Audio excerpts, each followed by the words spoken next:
Nantayin na akong makalayo-layo. Binaril siya. Hindi pagpihit, pinakukusaan yung aming bunso. Ay yung pihit, ako nakapatay ka ngayon. Ay nakita ko'y buwalwak ang dulo dito. Tamaan sa may puso.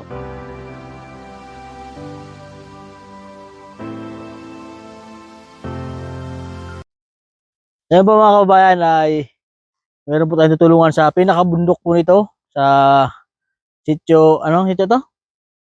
Talang. Boundary po siya ng Balayan at saka Kalatagan. So tara po, maglalakad po tayo at iniwan po aming motor namin sa may pinakadulo ng semento yun. Sobrang layo po. Hindi namin po hinahanap po namin ngayon. Ha? Dito po kami dadaan. Sobrang layo po ng aming lakarin at hinahanap po namin yung bahay ni nanay. Ayun doon na yun. Hindi na tayo akit pag-awat mo kung Kaya nga. Hindi Dito dyan. Layo po, sobrang init at sobrang tarik ng araw. Sobrang titigil kang araw sa tanghalin sa tayo. Tanghalin tapat pala. Isang oras tayo naglalakad. Layo po, mag-isang oras na kami naglalakbay. Dito sa gitna ng kabundukan. Yung kasama ko po ay may dala na pong tungkod.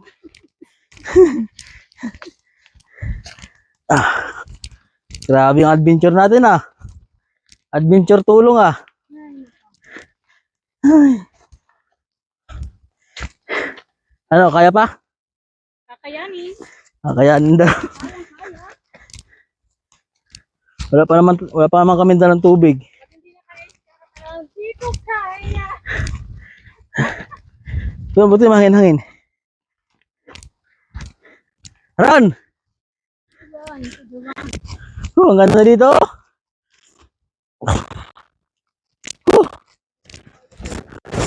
Punta sa taas, pahinga tayo.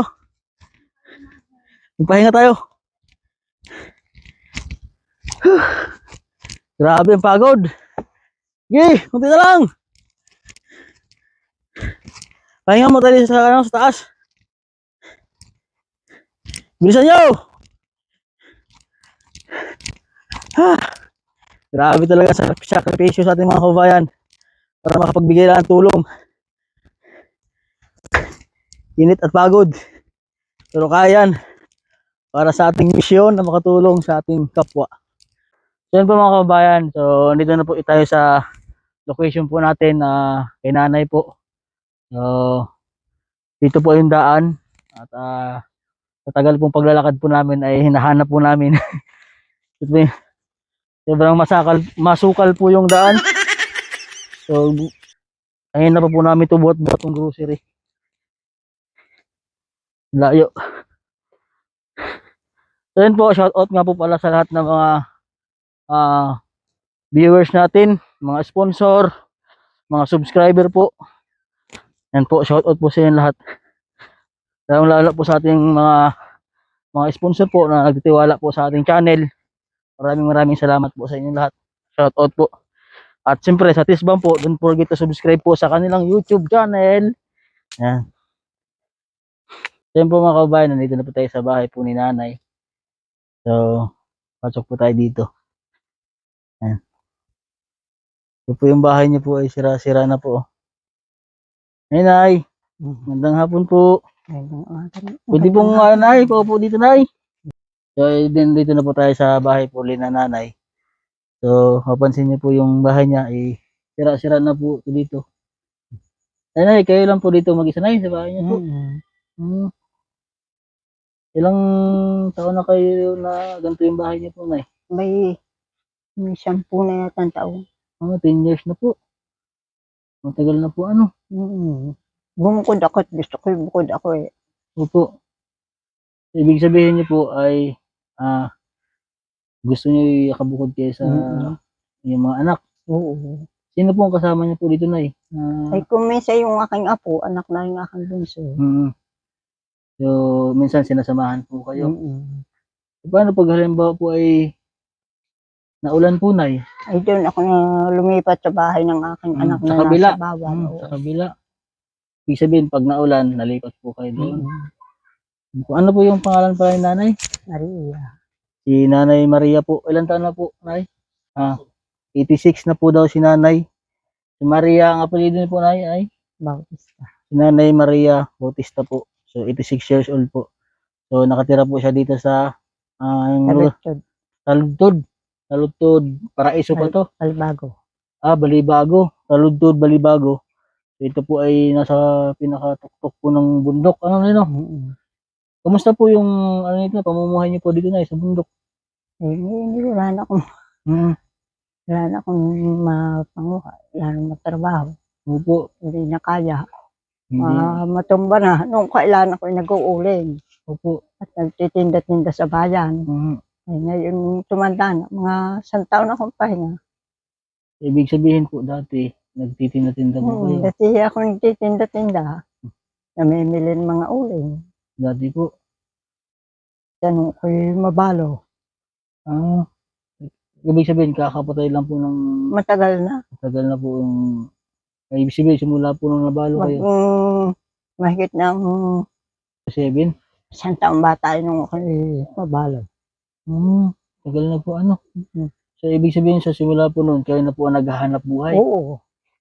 Mga anak ko'y 5. Nakakaya niyo pong mag-uling sa bundok, Nay? Kaya. Nag-uuling po kayo sa bundok? Oo. Kayo lang nakakaya niyo po mag-isa, gano'n? Ang isa ako. Alam mo, hindi gumawa ng gayon. Opo. Walang sustento sa mga anak. Liliit para maiwan. Ibig sabihin, maliliit pa yung mga anak mo noon. Pinatay ng tao. Ibig sabihin, pinatay yung asawa niyo? Nalaman niyo po yun? Sa mismong bahay namin. Makalabas ng pinto na doon lang. Nasa loob pa. Pinto. Mismong makapasok na gayan. Nantay na akong makalayo-layo. Binaril siya. Hindi, pagpihit, pinakukusaan yung aming bunso. Opo. Ay, yung pihit, ako nakapatay ka ngayon. Ay, nakita ko'y buwalwak ang dugo dito. Tamaan sa may puso. Dito po sa lugar po ito pinatay. Doon sa itataas na yung pambahay namin, sa gulod na yung may patag doon. May karsada. Opo. Awa na po yung nangyari po sa So, simula po doon. Kanyangitan yata, mister ko. Tapos simula po doon nun ay siya na po naghahanap buhay para sa... Naghahanap buhay. Anak ko 5. Kayo po ang nagkayod po sa... Ano po? 7 taon yung aking pinakamalaki. Pinakapangalan niyo po. Gaano po kahirap nyo tinaguyod niyo po yung ano niyo po yung anak mo? Hindi ako'y namili-mili ng uling paangkat-angkat. Nung malalaki na, nakakatulong ko na ang mga anak. Saan niyo po, siyempre sa layo po nito, saan niyo po ibinadala yung mga... Sa balayang. Sa balayan pa po. So, galing po dito, binubuhat niyo lang po pa baba? Sinasakay sa jeep. Sa jeep po. Ay dito sa bundok? Ay dito indulusong sunog. Sunog po? Kuminsan dala kong paparutat dun sa ako, 2. Buhat-buhat niyo po yun?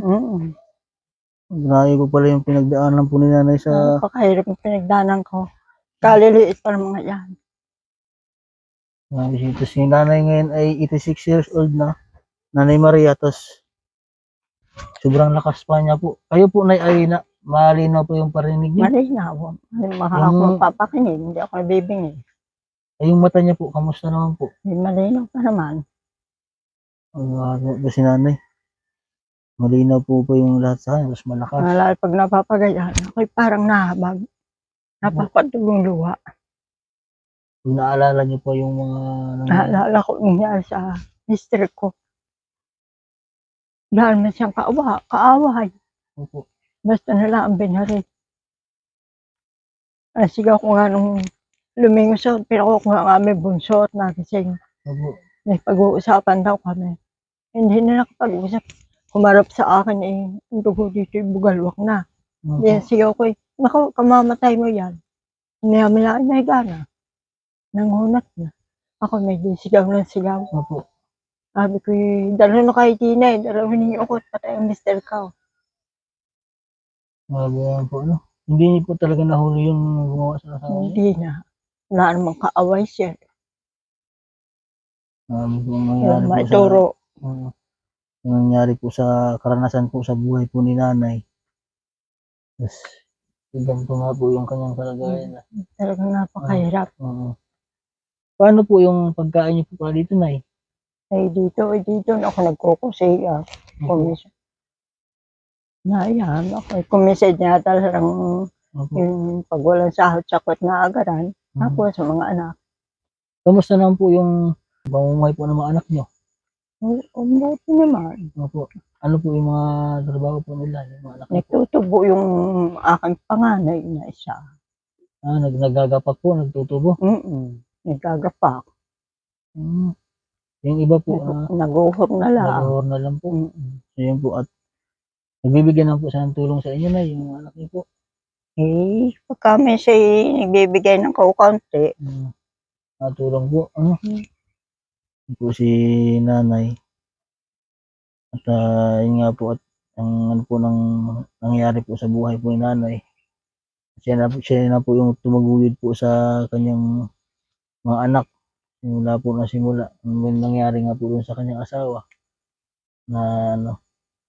So yun po, Nay. At pasensya na po kayo sa abala. Naabala po namin kayo. hindi lalo na kayo. At meron po kaming tulong na ibibigay sa inyo. Na pagpasensyahan na po inyo. Salamat po naman. So maraming salamat po kay Ma'am Henrietta Soledad. So sa pa-sponsor po, nabigay po siya ng pantulong sa ating mga kababayan. So ito po, Nay. At pagpasensyahan niyo na po ito po ay grocery. At ito po ay rin po ang nadala po namin kasi malayo. Sa sunod po, pag may tulong pong dumating para sa inyo, ay babalik po ko. Kung ano rin pong pangangailangan nyo, Nay, gamot, may binibili po ba kayong gamot? Hindi po ako nabili ng gamot kundi pag nagkakasakit. Ibig sabihin, wala po kayong maintenance. Wala po, ayaw ko kumain. So, nakakatuwa po si nanay at wala pa siyang maintenance, 86 years old. Bibigyan ako ng manugang, ayaw ko tumanggap ka ko Hindi po kayo high blood, Nay. Hindi po naman. Baka si nanay may anting-anting. Wala po. Wala man. Ako'y maulilay, maliit pa rin eh. Ay, kaya. Ako'y Bisaya, napatay ng tao. Bisaya po kayo, Nay? Ang aking ama, tunay na Bisaya. Pero sino mo magsabi, napakabait ng kanya ama. Bisaya din pa si nanay. Siguro kung mga 6 na taon lang. Ako po ay marunong Bisaya din po ang lahi ko. Pero ako hindi marunong mag-Bisaya. Dito na kayo pinanganak? Dito na. Yan Ibig sa sabihin, kaluran dyan. ibig sabihin, dayuhan lang din ng papa mo dito. Nakakatuwa si nanay, wala pang maintenance. Kala ko may anting-anting si nanay, manghihingi sana ako ng anting-anting ay. Sabi nga, ako may atagulo ko na mga apo. Yung pagkain niya na, hindi kayo nagbibitsin kung ano-ano. Nagbibitsin naman. Bitsin laang. Kung mga pagkain na mga chichirya, mga ganyan. Ay, hindi ako makuha dyan sa chichirya. Ano kaya pala? Malakas si nanay. Mahilig lang kayo siguro sa gulay po. Ano yun? Oo. Ngayon niya lang, nagtatali ang kahirapan. Walang magulay, hindi makapagtalim at maraming kambing. Alaga po ang kambing. Dati dito nakakapagtanim ng gulay yun. Ngayon, hindi na po ano. So, ayun po si Nanay Maria po. 80 years old po. Sa mga nais pong tumulong po kay nanay, please po kahit pambili na pong materialis at mapaayos natin yung bahay po niya. Kahit materialis lang po mga kabayan yung ating bili sa kanyang mapaayos po kasi kita niyo po yung bahay niya. Sobrang nakakawa po yung sira-sira na po lahat. Tapos pag naulan po daw dito ay ano na, basa na rin si nanay. Tapos nakikitulog na daw siya doon sa kanyang bahay din ng kanyang anak. Naalis na lang po si nanay. At pagka naulan, si nanay. Nanay, ito po ang tulong namin sa iyo, Nay. Pasensyahan na po kayo, So, yun po mga kabayan. Don't forget to subscribe po sa aking YouTube channel, Mastering Ring Channel po. At sa ng Pugong Biyahero Team, si Tulrin Vlogs, si Madam Yula, Tul Christian TV ko, Tito Herns, At saka si Kuya Dong Stevie, siyempre si Idol Pugong Biyahero po. At sa lahat po ng Team Tisbam po ng Pugong Biyahero, subscribe nyo po yung YouTube channel po nila. Dilagay ko po dyan sa screen kasi malapit na po silang monetize. At makakatulong din po sila sa ating mga kabayan. Ayan po. Palakpakan mo na. Palakpakan tayo na, palakpakan po. Ayan. Ayan.